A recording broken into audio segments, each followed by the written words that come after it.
வெளியாயிட்டிருக்கு. கடந்த ஒரு வருஷமா அவர் இதுவரையும் ஒரு அது சாதாரண நீங்கள் உட்காந்துருங்க, அப்படி உட்காந்துருங்க. சதா வந்து வெறும் கிட்டாரிஸ்ட் அப்படின்னு சொல்லி நினச்சிட்டு இருக்கீங்க. இன்னைக்கு இந்த விழா எடுக்கிறது வந்து அவர் இசையமைச்ச முதலாவது பாட்டு இன்னைக்கு இப்போ போட்டாது. அந்த ரீ ரெக்கார்டிங் பிட்டும் அவர் இசையமைச்சு, ஏன்னா வெறும் பிளேயர் வந்தார். என்னுடைய மியூசிக்கில் வாசிச்சிருக்காரு, அண்ணனுடைய மியூசிக்கில் வாசிச்சிருக்காரு. நாங்கள்லாம் எங்களுக்கு சான்ஸ் கிடைக்காத காலத்தில் அவங்க வீட்டில் தான் உட்காந்துருப்போம். சுதர்சன மாஸ்டர் உங்களுக்கு தெரியாமல் இருந்திருக்காது நிஜமா. எல்லாருக்கும் அம்மாவும் நீயே அப்பாவும் நீயே அன்புடனே ஆதரிக்கும் தெய்வமும் நீயே என பாட்டாக இருக்கட்டும். நிறைய பாடல்கள். ஓ ரசிக்கும் சீமானே வாசலிக்கும் உடை அணிந்து சடிக்கும் நம் புரிவோம் அதை நினைக்கும் பொழுதில் மனம் இனிக்கும் விதத்தில் புதுசலுக்கு சுகங்கள் பெறுவோம். கா கா கா ஆகாரம் உண்டை எல்லோரும் ஒன்றாக அன்பாக ஓடிவாங்க என்ற அனுபவ பொருள் விளங்க காக்கை அண்ணாவே நீங்கள் அழகான வாயால் பண்ணாக பாடுறீங்க காக்காவென ஒன்னாக கூடுறீங்க என்று பல பெரிய ஹிட் சாங்ஸ் கொடுத்து பண்ணவர். நிஜமாக சொல்லணும்னா கண்ணா கருமை நிற கண்ணா உதை காணாத கண் இல்லையே என்ற பாட்டெல்லாம் உருவாக்கி கொடுத்து அப்போ எல்லாம் வந்து எதுக்காக சொல்கிறேன்னா அவர் பற்றி மற்றதை பேச போகிறோம், அதுக்காக அவரை பற்றி பேசணுங்கிற ஆசையில் வந்துருக்கேன். அவங்க தான் மியூசிக் வந்து மியூசிஷியன்ஸை மாதக்கணக்கில் புக் பண்ணி, ஜானகியாக இருக்கட்டும், இது வந்து எம்எஸ் ராஜேஸ்வரியாக இருக்கட்டும், குழந்தையில பாடுவாங்க அவங்க எம்எஸ் ராஜேஸ்வரி தான். அவங்க மாத சம்பளத்துக்கு அங்கேயே ஏவிஎம்மில் இருந்து இவங்க மியூசிக் டைரக்டர் இவங்க அப்பாவோட மியூசிக்கில் தினம் வந்து பாடணும், தினம் வந்து பாடல்களை கற்றுக்கொள்ளணும். மியூசிக் வாசிக்கிறவங்களும் அங்கே வந்து ரிஹர்சல் பண்ணணும். அப்படி மாத சம்பளம் கொடுத்து வச்சிருந்த காலங்கள் அந்த காலங்கள். இந்த காலத்தில் கம்ப்யூட்டரில் உட்கார போட்டாலும் தன்னுடைய பரம்பரையை நினைக்கும் போது இவங்கள மாதிரி இவரோட அப்பா மாதிரி ஆட்கள் இல்லைன்னா இன்றைக்கி மியூசிக்கோ டெவலப் ஆகிருக்காது. நாங்கள்லாம் பார்த்து அசந்தவங்க. அண்ணன் இளையராஜா நாங்கள்லாம் அவங்க வீட்டில் போயிட்டு உட்காந்துட்டு பார்த்து ரசித்தவங்க. அவ்வளோ பெரிய ஆள் இன்றைக்கி அறிமுகமாவதே எனக்கு ரொம்ப சந்தோஷம். அதை சொல்லுவதற்காக வந்தேன். ரொம்ப நன்றி, ரொம்ப நன்றி. சதா நிறைய இது மாதிரி நிறைய பண்ணணும். என்ன அப்பப்போ சாங் எழுத கூப்பிடணும். ஓகே. ப்ரெஸ் நண்பர்களுக்கும் தெரியும் நான் நிகழ்ச்சிகளுக்கு வந்தால் எந்த மாதிரி ட்ரெஸ்ஸில் இருப்பேன் அப்படின்னு. இன்றைக்கி என்ன பண்ணால் கிளாடி எப்போதுமே ஒரு நல்ல கோட் ஷூட்டில் தான் வருவார். அதனால் அவர் ஃபங்க்ஷனுக்கு போகிறோம், அதனால் நம்மளும் இந்த கோட் எடுத்து போட்டு போகலான்ட்டு எடுத்துகிட்டு வந்தால் அவர் வந்து மஃப்டில் நிற்கிற மாதிரி இப்படி நிற்கிறார். நான் மட்டும் ஒத்தையே ஏதோ பந்தால் வந்த மாதிரி இருக்குது. அவர் தானே ஒரு கம்பெனி இருந்திருக்கோம். இப்போ கோட்டு போடுறது தான் நல்லது. நம்ம தோற்றத்தை மாற்றி கொடுக்குறோம். நம்ம சிஎம் உட்பட எப்படி வித்தியாசமான தோற்றத்தில் இருக்கிறார் இல்லையா? அது அழகுக்கு அழகாக தருவது அது விஷயம். அது நான் இப்போது இந்த மேடையில் பின்பற்றது கிளாடி அவர்கள் ஸ்டைல். அவர்களுக்கு நன்றி. நீங்கள் இனிமேல் அப்படித்தான் இருக்கணும். பார்த்துருங்க. சதா சார் என்ன பண்ண போகிறோம்?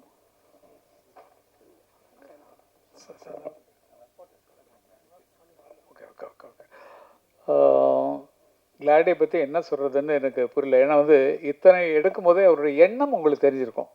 இத்தனை எந்தவித பிரயோஜனம் இல்லாமல் அவர் வந்து நமக்குள்ளே இருக்க எண்ணங்களை பாடல் மூலமாக, திரைப்படங்கள் மூலமாக, ஏஐ மூலமாக நடிகர்களை நடிக்க வைத்து அதுக்கு ஒரு ஸ்கிரிப்ட் எழுதி பண்ணார்.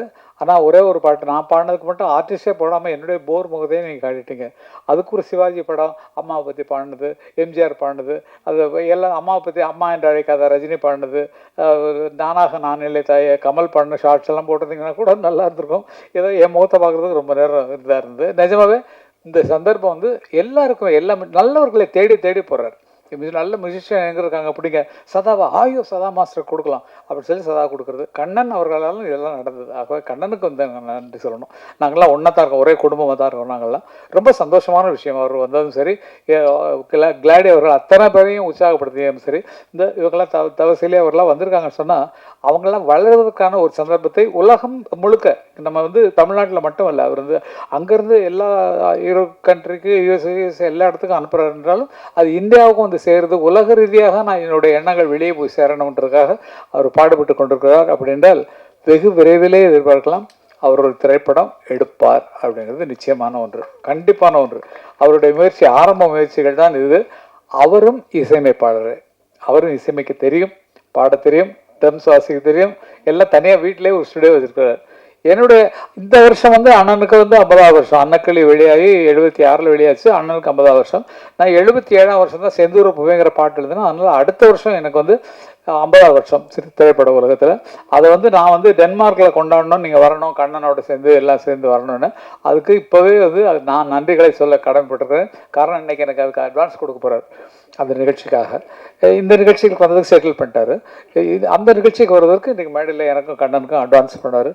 பையெல்லாம் கொண்டு வந்துருக்கோம், நாங்கள் எடுத்துக்கிறோம். கேட்க கொடுக்க ஒரு நிஜமாக ரொம்ப அன்பான மனதில் இவரை பார்க்கும்போது எனக்கு ரொம்ப ரொம்ப ரொம்ப ரொம்ப சந்தோஷம். அதே போல் சதாவை பற்றி முன்னாலே நான் சொன்னேன், எந்த பரம்பரையில் வந்திருக்கிறார் அப்படிங்கிறத பற்றி. மிகச்சிறந்த கிட்டாரிஸ்ட். எனக்கு ஒரே ஒரு சமாச்சாரம் எனக்கு சம்மந்தப்பட்டதை நான் சொல்கிறேன். எனக்கு சுமாராக கிட்டார் வாசிக்கிறேன். நாங்களாம் ஒரே மாஸ்டர் தான் படித்தோம், ஜி தனராஜ் மாஸ்டர்கிட்ட. இளையராஜானா நான் சதா எல்லாமே. இவர் நல்ல பிஸியான ஒரு கிட்டாரிஸ்ட். அந்த டைமில் வந்து தேவராஜ் மாஸ்டர், தட்சாமூர்த்தி சுவாமிகள், அர்ஜுன் மாஸ்டர், அதே மாதிரி தெலுங்கில் வந்து ராஜன் நாகேந்திரா, ஜி.கே. வெங்கடேஷ், எல்லார்ட்டையுமே கிட்டார்ஸில் தான் சதாவை தான் கூடுவாங்க, போடுவார்.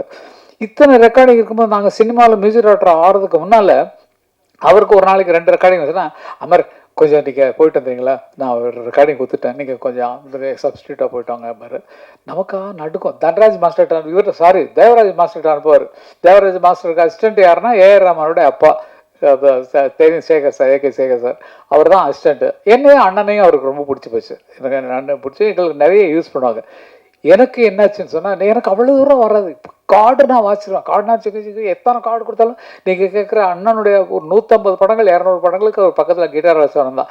பச்சான பார்த்தீங்களுக்கு சக்க வருமே, அதெல்லாம் தான். பருவமே, புதிய பாடல், எந்த பாட்டு எடுத்தாலும் ரிதம் கிட்டாரில் நம்ம தான் அங்கே பெஸ்ட்டு. சதாபி எனக்கு வந்து பெரிய பேர் என்ன சொன்னால், நான் என்னை பற்றியே புகழணும், வேறு வழி இல்லைங்க. வேறு யாராவது தெரிஞ்சவங்க சொல்லுவாங்களாம், சொல்ல மாட்டாங்க, நானே சொல்கிறேன். பிலிப்ஸ் அப்படிங்கிறவர் தான் இந்த திரைப்பட உலகத்தில் பெஸ்ட்டு கிட்டார் பிளேயர். அவரை நம்பி தான் எம்எஸ் விஸ்வநாதன் பாடல்கள்லாம் யாரந்த அது பேக்ரவுண்ட்லாம் அவர் தான் வாசிக்கிறார். அப்படிப்பட்டவரோட ஒரே மைக்கில் வாசிக்கும் போது எனக்கு அவர் சொன்ன வார்த்தை, எப்பா நான் பார்த்ததுல பெஸ்ட்டு ரிதம் கிட்டார் பிளேயர் நீதான்ப்பா அப்படின்னு சொன்னது எனக்கு அவ்வளோ பெரிய பெருமை. ஏன்னா நிஜமாக எனக்கே தெரியும் அண்ணனுடைய பாடல்கள் சேஞ்ச் ஆகுவதற்கு. நான் அவர் கம்போஸ் பண்ணும்போது நான் ரிதம் எப்படி இருக்கணுன்றத ஸ்டைலாக வாசிச்சு பார்ப்பேன். அதில் டெவலப் ஆகும். நான் இது வந்து இதுக்காக சொல்ல, அது ஒரு ஐடியாவை கொடுக்கும் அவங்களுக்கு. அது இன்னைக்கு வரைக்கும் அந்த கிட்டார் பாடல்கள் நான் வாசிச்ச பாடலாம் கேட்டீங்கன்னா, ரிதமிக்காக இருக்கக்கூடிய அத்தனை பாடல்களையுமே என்னுடைய ஒலியை நீங்கள் கேட்டுக்கலாம். அதுக்கு நிஜமாக சொல்லணும்னா சதா வந்து என்னை உற்சாகப்படுத்தி, போங்க அங்கே போங்க, அர்ஜுன் மாஸ்டர் இருக்காங்க, இன்னைக்கு நான் போக முடியல, நீங்கள் போங்க அனுப்புவார். ஒரே ஒரு சின்ன காமெடி சமாச்சாரம் மட்டும் சொல்லிவிட்டு நான் முடிச்சிடறேன். எல்லாமே பேசுகிறது காமெடி தான், வாழ்க்கையே காமெடி தான். என்னென்னா, ஒரு ரீரெக்கார்டிங் நடக்குது. எனக்கு அவ்வளோ சோலோ வாசிக்க தெரியாது. கிட்டார் நீங்கள் எத்தனை கார்டு, ஒரு பாரில் 4 கார்டு இருந்தாலும் வாசிச்சிருவேன். அதில் போய்டும். 4 பாருனா புரியும். சிங் ஜிங் ஜிங் ஜிங் 4 கார்டு கொடுத்தாங்க வாசிடலாம். இது மெலடி வாசி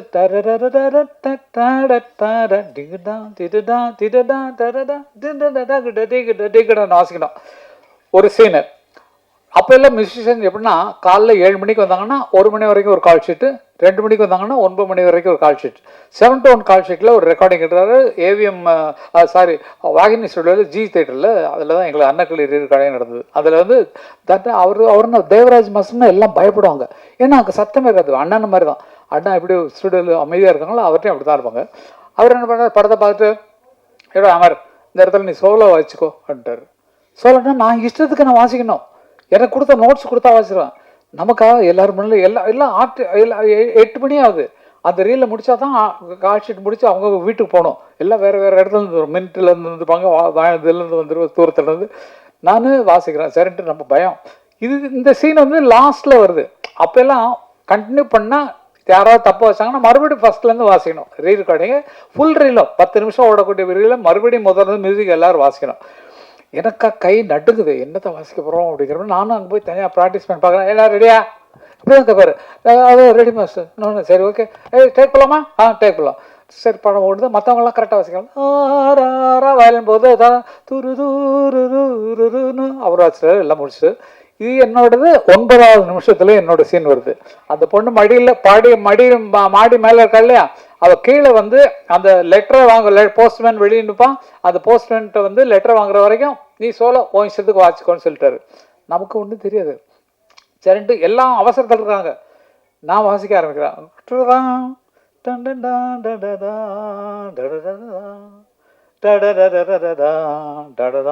இப்படி வாசிட்டு இருக்கேன். அதுக்கு மேலே எனக்கு தெரியல. நான் என்ன பண்ண அப்படி ஆகிப்போச்சு, கட்டாயிப்போச்சு. என்னடா என்ன வாசிக்கின்றது அப்படின்னா சரி மாஸ்டர் ஒன்ஸ் மோர். இதே மாதிரி 3 தரம் போச்சு. வயலன்ஸ் எல்லாம் ஃபுல்லாக அமர் சீக்கிரம் வாசிச்சிருப்பா, நாங்கள் வீட்டுக்கு போனேன், எங்களுக்கு மின்ட்டுக்கு போனேன்னு அது இன்னும் உதறது. அந்த மாதிரிலாம் அனுபவப்பட்டு வந்தவங்களுக்கு இதுக்காக சொல்கிறேன். இந்த மாதிரிலாம் கற்றுக்கிட்டு வந்தவங்க தான் பல பேர் திட்டு வாங்கியிருக்கோம், அடி வாங்கியிருக்கோம். தன்ராஜ் நம்ம தட்சிணாமூர்த்தி சுவாமிகிட்ட வாசிக்கிறோம், பாக்கியமான விஷயங்கள். அவ்வளோ விஷயங்கள் எனக்கு சதாவெல்லாம் நடந்திருக்கு. அதெல்லாம் பெரிய தெய்வங்கள். அண்ணன் தான் வந்து அவங்க குழந்தைங்க, எங்கள் குழந்தைங்கள்லாம் அவர்கிட்ட போய் சாப்பா கற்றுக்காமல் நாங்கள் அனுமதிக்கிறதே இல்லை. அவங்கள்ட்ட தான் போய் சா பாடணும். அந்த மாதிரி அப்படிப்பட்ட குருக்களோட வளர்ந்த பாக்கியமெல்லாம் எங்களுக்கு இருக்கிறது இந்த காலத்து குழந்தைகளுக்கு கிடச்சிருக்கா இல்லைன்னு தெரியல. ஏன்னா காரணம் என்னென்னா ஃபுல் சாங்கு இந்த சாங்கு கண்டினியூஸாக பாடணும். அப்போது இப்போ நான் ஒரு லைன் எடுத்தோமா, நல்லா யோசிச்சு பாருங்க.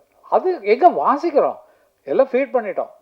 இதுமாரி ஏஐயில் கொடுத்தாச்சுன்னா ஏஐ போட்டு கொடுத்துரும், நம்ம காலரை தூக்கவே முடியாது. ஏஐ பண்ணி கொடுத்த பாட்டெலாம் தான் நிறையா போயிட்டு இருக்குது. இல்லை எடுத்ததுலேயே வந்து பார்த்தீங்கன்னு சொன்னால் நிஜமாவே ஏஐ ஒர்க்கு நம்மளை வந்து கெடுத்திட்டு இருக்கு அப்படிங்கிறத நான் உறுதியாக சொல்கிறேன், நிஜமாக சொல்கிறேன்.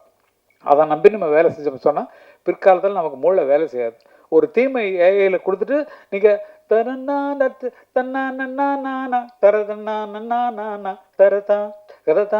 தரதானா வார்த்தை எழுதுறது. அவன் தானையா போனா அட போனானையா வந்தா அடவா அடப்போ அடயா வானோ பாட்டு எழுதிடும், பாடிடும். இதில் எப்படி நம்ம பேர் போட்டுக்கிறது? ஏன்னா அது கிரியேட் பண்ணி கொடுத்துருது. ஆனால் இசை கங்கை அமரன் போட்டுக்கிறது மரியாதையா? எதுக்கு நான் அதை சொல்கிறேன்னா, வருங்கால குழந்தைகள் தன்னால் சிந்திக்க கற்றுக்கொள்ளணும், சிந்திக்க எழுதி கொள்ளணும். நம்ம ஏஐட்ட கொடுத்தா பண்ணால் நம்ம காலரை தூக்க முடியாது. தூக்க வேண்டியது ஏஐ தான். பிற்காலத்தில் வரப்போகுது அதுக்கான ஃபைனல்லாம். ஏன்னா அது இப்போ டவுன்லோட் பண்ண விட்டுடும், அப்புறமேல் போடுற சார்ஜில் தீட்டிட்டாங்கன்னா நம்மளால் அதுக்கு ஒரு நுண்ணு சேர்ந்து நம்ம பண்ணவே முடியாது. ஆகவே வளர்கிற குழந்தைகளை நீங்கள் அப்படி வளங்க. தன்னால் உனக்கு இருக்கிற சுயரூபத்தை வெளியே கொண்டு வா அப்படிங்கிற மாதிரி சொல்லணுங்கிறது என்னோட மனது ஆசை. நிஜமாவே இந்த மாதிரி ஒரு சந்தர்ப்பத்தை அவர் ஏற்படுத்தி கொடுத்ததுக்கு இந்த நிகழ்ச்சியே எதுக்குன்னா கிளாடி அவர்களை பாராட்ட தான். நிஜமா நீங்களாம் ப்ளீஸ் கொஞ்சம் நல்லா கைதட்டி உற்சாகப்படுத்தணும். ஏன்னா நமக்கு ஒரு நல்ல ப்ரொடியூசரை கிடைச்சிருக்காரு, அதுக்காக எனக்கு டைரக்ஷன் கொடுக்கணும்லாம் நினைக்காதீங்க. நான் உங்களோட இருக்கேன், அவ்வளோதான். நிஜமா அந்த மாதிரி உங்கள் எண்ணம் நிச்சயமாக ஆழமாக நிச்சயமாக இருக்கும். ஒரு நல்ல கதையை தேர்ந்தெடுத்து அதை கொண்டு வரணும் சொல்லலாம் மனசில் இருக்கிறது தெரியும். இளையராஜா உங்களுக்கு நெருக்க மாட்டார், நல்லா பழக்க மாட்டார். நிறைய எவ்வளோ நன்றி தெரிவிக்கிறீங்க அதெல்லாம் பார்த்தா. இப்போ நான் பாடின பாட்டை அண்ணன் தான் ரிலீஸ் பண்ணுறாங்க. அந்த ஃபோட்டோ கூட போட்டுருக்கலாம். அண்ணன் தான் ரிலீஸ் பண்ணாங்க உயிரண்ணுங்கிற பாட்டை. அதுதான் ஃபஸ்ட்டு அவர் அண்ணனோட சேர்ந்தது. அண்ணன் மேலே அவ்வளவு அன்பு, அவ்வளவு பாசம். அவர் ஒர்க் வந்ததே வந்து 50வது ஆண்டுக்கு அவரை பார்க்கணும்னு சொல்லி தான் வந்தார். நான் பேச முடியல அண்ணன்ட்ட, ஏன்னா சிம்பனி எழுதிட்டு இருக்காங்க. ஐயோ டிஸ்டர்ப் பண்ண முடியாது. கரெக்டாக போனார், போய் நின்னார், போய் சொன்னோடனே பார்த்துட்டாரு. ரொம்ப நேரம் பேசியிருந்தார் சந்தோஷமாக. ஏன்னா அந்த மாதிரி ஒரு அன்புள்ளவர். அவரை பாராட்டுவதற்காக தான் இந்த நிகழ்ச்சியை நாங்கள் வைக்கணும், ப்ரெஸ்ஸுக்கு இவரை இன்ட்ரடியூஸ் பண்ணோம் அப்படிங்கிற ஒரு ஆசை இருந்தது. தவசீலியும் தம்பியும் வந்து இந்த பாட்டை பாடினது இன்னொரு பெரிய பெருமை. தவசீலியின் தோற்றமே வந்து ரொம்ப என்னன்னு நம்மளால், ஏன்னா ரொம்ப வறட்சியாக இருந்த ஒரு ஸ்டேஜை வந்து ஒரு செழிப்பாக்குறது அந்த ஒரு பொண்ணு தான் நம்ம சொல்லணும். நல்லா யோசிச்சு பாருங்களேன். பக்கத்தில் இருக்க முகங்கள்லாம் பாருங்கள், இங்கே இருக்கிற இந்த முகத்தை பாருங்கள். நல்ல பயங்கர குறும்புக்கார பொண்ணு, ரொம்ப உற்சாகமான பொண்ணு. அவங்க அம்மா அப்பா வளர்ப்பு அந்த மாதிரி ரொம்ப ஈஸியாக வாழ்க்கையை வாழ்ந்துட்டு இருக்காங்க. தம்பி வந்து துபாயிலேருந்து வந்திருக்கார் இந்த நிகழ்ச்சிக்காக. அதுக்காக அவருக்கும் பாராட்டுகளை தெரிவித்துக்குள்ள கடமைப்பட்டுருக்கேன். ப்ரெஸ் நண்பர்கள் எல்லாருக்கும் எல்லாத்தையும் தனித்தனியாக சொல்கிறதுனா ஒவ்வொரு பெரிய கதை. இப்போ சமீபத்தில் தான் 50வது ஆண்டு விழாவுக்கு போட்டார் ஃபிலிமால. இல்லை நிறைய எல்லாரும் பழக்கமானவங்க, உங்களெல்லாம் விட்டு பெரிய மனசே இல்லை. நல்லவைகளை மட்டும் எழுதுங்கள். பயில்வான் மாதிரி அவருக்கு இட்லிக்கு வழி இல்லை, தோசைக்கு வழி இல்லை, அது மாதிரிலாம் எழுதாதீங்க தயவுசெய்து. அதுக்கு கூப்பிட்டு பயில்வான்ட்டே சொல்லிட்டோம், ஏன் அந்த மாதிரிலாம் எழுதுறீங்க, அப்படியே இருக்கும் வீட்டில் வந்து பார்த்துக்கையா அப்படின்னு சொல்கிற மாதிரி. இல்லாதது பொல்லாதெல்லாம் அவர் எழுதுறாரு. இந்த ஸ்டேஜில் சொல்ல வேண்டிய கடமை, ஏன்னா ப்ரெஸ் இருக்கிறீங்க. எல்லாம் இல்லாதது பொல்லாதெல்லாம் சொல்லி எழுதுறதுக்கு அதுக்கு எதுக்கு அவ்வளோ பெரிய ஆள் வளர்ந்த ஆளுகளை நம்ம திட்டணுமா? அவங்க கஷ்டப்படுறாங்க. குழந்தைகள்லாம் ஒன்றா இருக்காங்க வீட்டில், வேணா எங்கள் வீட்டில் ஒரு வாரம் வந்து இருந்து பாருன்னு சொன்னேன். ஈவன் இது துபாயில் செட்டில் ஆகிட்டான். இவன் கார்த்திக் பார்த்தீங்கன்னா அவனுக்கு அங்கே தான் இருக்கான். அவங்க ஒய்ஃப் தான் அண்ணனுக்கு சமைச்சு போகிறான். இதெல்லாம் இல்லாமல் அவர் அனாதையாக இருக்கார். அப்படி போட்டு என்னத்தையோ கிரியேட் பண்ணி இளையராஜாவை எதுக்கு இறக்குறீங்க? 50 வருஷம் ஒருத்தர் ஆள் நிலையாக நின்றுருக்காரு. அப்படிப்பட்ட ஆளை இறக்கணுமா? நல்லா யோசிச்சு பாருங்கள். பயில்வான் எழுதுனது கரெக்டாக, இது பயில்வானுக்காக சொல்கிற வார்த்தை தான் இது. பயில்வான் அவர்கள் அதுக்கு மன்னிப்பு கேட்டே ஆகணும். ஏன்னா யார்கிட்டயோ வாழ்க்கையை படிச்சிடும் அப்படின்ற மாதிரிலாம் தப்பாக சொல்லிட்டு இருக்காரு. அது சரியில்லை. எங்களை நேசித்து கொண்டு போங்க. ஏன்னா 50 வருஷம் வாழ்ந்துருக்கோம், வயசு 78க்கு மேலே ஆகுது, அண்ணனுக்கு 82 வயசுக்கு மேலே ஆகுது. ஆகவே எங்களை காப்பாற்றுறதுக்கான வெளியே பண்ணுங்கள். நாங்கள் இது வரைக்கும் வேலை செஞ்சுட்டு இருக்கோம் ஐயா, இத்தனை வருஷமாக 70லேருந்து வாச்சிட்ருக்கோம், மிஷினாக இருந்தோம், இன்றைக்கி வரைக்கும் இருக்கிறோம். ஆகையில் எங்களை பற்றி குறை சொல்ல வேண்டாம், எங்களை எழுதுங்கன்னு கூட வேண்டாம். ஆனால் இல்லாத எழுதி அவர்கள் வந்து கேவலப்படுத்துறது ரொம்ப கஷ்டமான விஷயமா இருந்தது. பயில்வானவர்களுக்கு ஃபோன் பண்ணி சொன்னால் சாரின்னு சொன்னார். அதையும் சொல்லிடுறோம். ஐயோ இது தெரியாமல் யாரோ சொன்னதை நான் போட்டேங்க, தயவுசெய்து மன்னிச்சிருக்கேன்னாரு. இல்லைங்க இது ரொம்ப மட்டமான விஷயங்க. ஏன்னா உங்களுக்கு விளக்கம் சொல்கிறதுக்காக நான் வந்து இந்த வார்த்தையை சொல்கிறேன். அவர் இளையராஜா கஷ்டப்படுறாரு, யார்கிட்ட அவர் தனிமையை நாடிக்கிட்டு இருக்காரு. நான் போனாலே பேசாமல் எழுதிட்டு இருப்பார். அவ்வளோதான் அவர் வேலையை டிஸ்டர்ப் பண்ண மாட்டேன். அவராக இருக்க விடுங்கள். கங்கை மரன் என்ன மாதிரி ஆட்கள் இப்படியே விடுங்க. இதை தவிர வேறு வழி இல்லை. அன்றைக்கி பேட்டியில் போய் நான் போய் என்னென்னமோ பண்ணிட்டு வந்தேன் போய். அது மாதிரி அவரவர்களாக இருந்தால் அவர்களாக வளருவதற்கு அடையாளம் இருக்கும். இப்போ கிளாடி என்ன மனசில் வச்சிருக்காரோ அதை நோக்கி தான் நடந்து கொண்டிருக்கார். சதா அவர்கள் மனசில் என்ன நினச்சிருக்காரோ அதை நோக்கி தான் எழுந்து கொண்டிருக்கார். ரவிகாந்த் என்ன நினச்சிருக்காரோ அது மேலே தான் வந்துட்டு இருக்காங்க. நீங்களும் சரி, எல்லாரும் சரி, அவர்கள் எண்ணத்தில் உயர்ந்து போகிறார்கள். எண்ணம் எது அதிகமாக இருக்கிறதோ அதுதான் உச்சத்தில் வர முடியும். இப்போ எங்களை பார்த்தீங்கன்னா என் கனவும் நினைவும் இசை இருந்தால் மரணமேதுன்னு பாடின மாதிரி இன்னைக்கு வரைக்கும் அந்த மியூசிக் லைனை தவிர வேறு எங்கேயாவது போயிருக்கோமா? எங்களுக்கு இருக்கிற பணத்துக்கும் எங்களுக்கு இருக்கிற வசதிக்கும் பில்டிங் கட்டி வாடகைக்கு விட்டு அதை விற்று நல்ல லாபம் சம்பாரித்து ஒரு பெரிய பில்டர்ஸாக இருக்கலாம். அந்த மாதிரிலாம் எண்ணம் வரல. இசை கனவும் நினைவும் இசைங்கிற மாதிரி இசையிலே இருக்கிறோம். ஆகையால் எங்கள் மேல் தவறுகளை பயில்வானவர்கள் எழுத வேண்டாம் அப்படிங்கிறது சொல்கிறேன். ப்ரெஸ்ஸு நீங்களாம் நமக்கெல்லாம் நல்ல தோஸ்துங்க. நீங்களாம் சொல்கிறதுக்கு ஒன்றும் இல்லை. வாழ்க்கையில் நினச்சி பார்த்தீங்கன்னா எல்லாத்துக்கும் ஒரு அர்த்தம் இருக்கும். ஆகவே உயர்ந்தவர்களை அப்படியே காப்பாற்றோம். எப்படி இருந்தாலும் சரி, என்னவாக இருந்தாலும் சரி, அவர்களை காப்பாற்ற வேண்டும், அவர்களை போற்ற வேண்டும், நமக்கு வழி நடத்த தெய்வங்களை வணங்க வேண்டும் அப்படிங்கிறதான் என்னுடைய பெரிய விஷயம். இந்த நிகழ்ச்சியை நடத்துவதற்கு மிக ஆதாரமாக இருந்த நமது பாபு அவர்களுக்கு, டைமண்ட் பாபு அவர்களுக்கு ரொம்ப நன்றி சொல்ல. என்னுடைய வாய்நாள் அவங்க நன்றி சொல்கிறது தனியாக வச்சுருக்காங்க. இருந்தாலும் பாபு வந்திருக்கீங்களா? கண்ணா என்னவோ பார்த்து ரொம்ப நாள் ஆச்சு. பாபு தான் அண்ணன் இளையராஜாவுக்கும் சரி எங்களுக்கும் சரி ரொம்ப பக்கத்துணையாக இருப்பவர். எந்த வேலைனாலும் நிமிஷத்தில் அரேஞ்ச் பண்ணி கொடுப்பார். அன்றைக்கி 50வது விழா அவர் தான் அரேஞ்ச் பண்ணிருந்தார். வாங்க பாபுக்கு பாபு வாங்க. பாபு அவங்க அப்பா கூட இருந்த இவர் இத்திரோன்னு குழந்தை. அதான் பாபு தம்பி வாங்க தம்பி. ரொம்ப பெருமையாக இருக்கு. காரணம் என்னன்னா, நாங்கள் சொல்லத்த அன்றைக்கி நாடகத்துக்கு வாசிக்கக்கூடிய இசையமைப்பாளர்கள் அந்த போது இவங்க அப்பாவோட எங்களுக்கு பழக்கம். இவங்க அப்பா தான் எங்களை வந்து அப்போ தூக்கி வளர்த்தவர். எங்களுக்கான ஐயோ நல்லா வாசிக்கிறாங்க அந்த பிள்ளைங்கள, இதை வரேன்.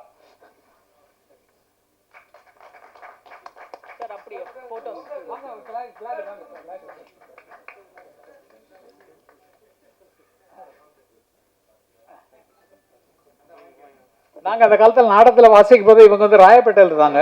அதெல்லாம் பாபுலாம் எடுத்துட்டு குழந்தை அப்போ அவங்க வீட்டில் போய் சாப்பிட்றது எல்லா சரிப்பு பார்த்துருக்கோம். இன்றைக்கு பார்த்தால் அவங்க அப்பா எப்படி இருந்தாரோ அதே மாதிரி இவரும் எல்லாரோடையும் சேர்ந்து அரவணைப்பாக கேட்டார். நான் வந்து அங்கே இருக்கேன்னு நிஜப்பா பயங்கர பிஸி தான். இந்த நேரத்தில் இதையும் சேர்ந்து அரேஞ்ச் பண்ணி கொடுத்ததுக்காக ரொம்ப நன்றி பாபு. ரொம்ப நன்றி. எனக்கும் அண்ணனுக்கும் பக்கத்தோட இருப்பவர் அவர் தான். நல்லா தெரிஞ்சுங்க. அவ்வளோதான் விஷயம். நன்றி கண்ணன். ரொம்ப நேரம் பேசிட்டேன். வார்த்தைகள் அதோட யாரை பற்றி? சதா மைக் இருக்கு. சதா பேசலாம். அம்மா சதா வந்து நன்றி சொல்லாமல் எப்படி? அங்கேயே கொடுத்துருங்க. மைக்கு அங்கே கையில் கொடுத்துருங்க. நீங்கள் உட்காந்து பேசுங்க. கையில் கொடுங்க. சதா அவர்கள் இப்போ ரொம்ப முக்கியமான கலைஞர். அவர் பேசுவதையும் கொஞ்சம் கவர் பண்ணி போட்டீங்க நல்லாயிருக்கும். ஹலோ எல்லாருக்கும் வணக்கம். இந்த சாங்கை வந்து எனக்கு ஆப்பர்ச்சுனிட்டி கொடுத்த லேடி ஜெயரிக் சாருக்கு ரொம்ப நன்றி. அதில் ரொம்ப ஹைலைட்டு கங்கைமரன் பாட்டு எழுதினது தான். நான் அவர்கிட்ட சொன்னேன், அவர் ஒரு சாங் கொடுத்துருக்கார் பாட்டு எழுதினேன்னு. அவர் எங்கேயோ காரில் போயின்னு இருக்காரு. நான் டியூன் போட்டேன். அப்படியே உடனே எழுதி ஒரு 10 நிமிஷத்துக்குள்ளே பாட்டு எழுதி எனக்கு கொடுத்துட்டார். இந்த சாங் இவ்வளோ சூப்பராக வந்துருக்கு. நீங்கள் பார்த்தீங்களா அந்த பாட்டு?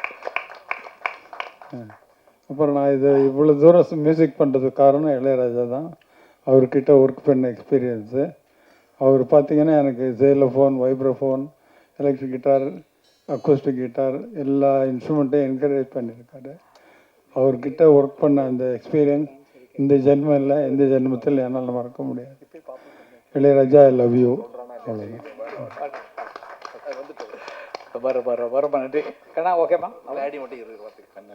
கிளாடி அவர்கள் அவர் தான் எங்களுக்கு வழிகாட்டி இந்த நிகழ்ச்சிக்கு ஹீரோ. அவர் தான். அந்த ஹீரோவை பேச வருமாறு அழைக்கிறேன்.